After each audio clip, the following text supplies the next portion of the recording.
Hey, welcome back to Cornerstone Confessions with CH's David Wicker. Hey there, David. Happy Wednesday. Happy Happy Wednesday. Wednesday. We're talking about today for investors as it relates to their insurance and the things they need to know, some of those inside insights.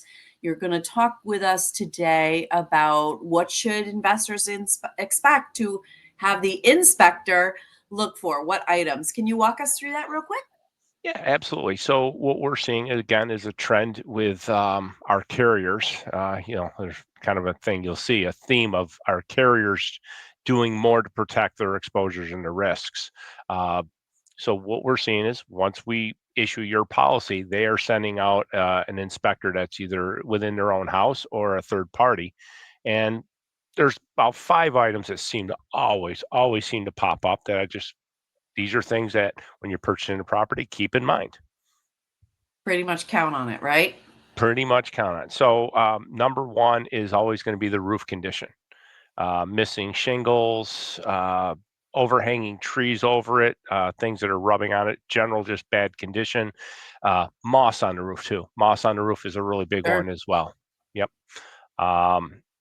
Those are given. The next one is hand railings. You think it's a simple thing, but hand railings on stairs, um, see that quite a bit.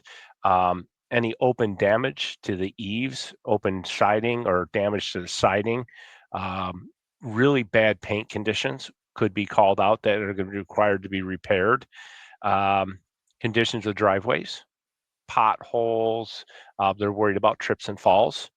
And probably the one that's probably the trickiest one that we have is the sidewalk conditions. Holes in the sidewalks that become uneven, and are trip hazards. Why that is tricky, and this will be the last one I promise today, is who owns the sidewalk?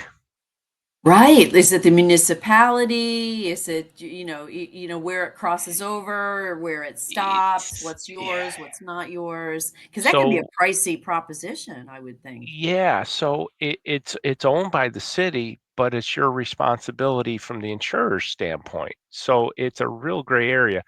Um, And you can't just go digging and replacing. I mean, I would think so you'd have to go through permitting and things like that so with the city or So here's the odd one. And to wrap this up, I have a client, sidewalks in bad condition. She contacts the city of Syracuse. City of Syracuse, the sidewalk repair program, there's a sidewalk repair program being added to taxes.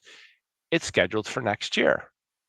If she pays out of pocket to fix it at the carrier's request, guess what happens?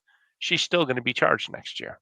Not quite a fair system, but yeah, kind of a rock you and a know, hard kind place. of a rock and a hard place. So we just suggest people make what kind of repairs you can, and move on for our carrier, what'll be acceptable, and hopefully the city repairs it. Put the city on notice that they got to repair it, and we'll go from there. But yeah, those are it. Cornerstone Confessions. Every Wednesday, folks, David Wicker is walking us through the inside insights on what investors should know when it comes to their insurance and their investment properties. David, thank you as always, and we'll see you next Wednesday. Next Wednesday in your corner.